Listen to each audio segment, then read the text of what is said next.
వికారాబాద్ జిల్లాలో ఓ యువనేత అకాల మరణంపై అనుమానాలు వ్యక్తమవుతున్నాయి.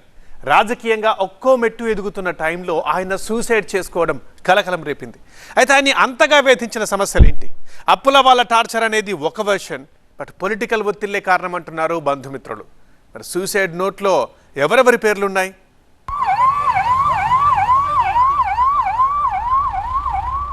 రాజకీయ ఒత్తిళ్ల, అప్పుల వాళ్ల వేధింపుల. వికారాబాద్ జిల్లా తాండూరులో బీఆర్ఎస్ లీడర్ ప్రవీణ్ పటేల్ అకాల మరణంపై అనుమానాలు వ్యక్తమవుతున్నాయి. నిజానిజాలు తేల్చి బాధ్యులను కఠినంగా శిక్షించాలని డిమాండ్ చేశారు ప్రవీణ్ అనుచరులు, బంధుమిత్రులు.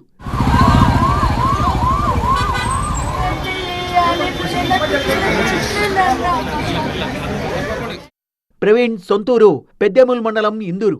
రాజకీయంగా ఎదుగుతోన్న టైంలో అనూహ్యంగా ప్రవీణ్ గత నెల 29న ఆత్మహత్యాయత్నం చేయడం కలకలం రేపింది. వెంటనే ఆయన్ను హాస్పిటల్కు తరలించారు. కానీ ఫలితం దక్కలేదు.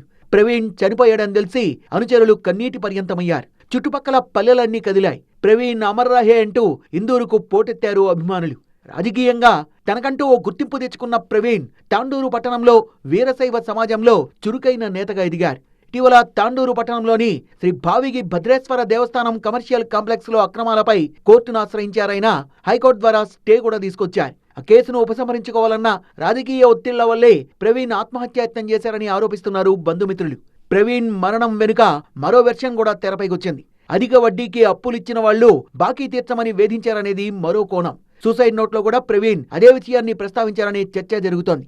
ఎంతో ఉజ్వల భవిష్యత్తున్న ప్రవీణ్ పటేల్ ఇలా అర్ధాంతరంగా చనిపోవడం అందరినీ కలిచివేసింది. రాజకీయ ఒత్తిళ్లే ప్రధాన కారణమని ఆరోపించారు బీఆర్ఎస్ నేతలు.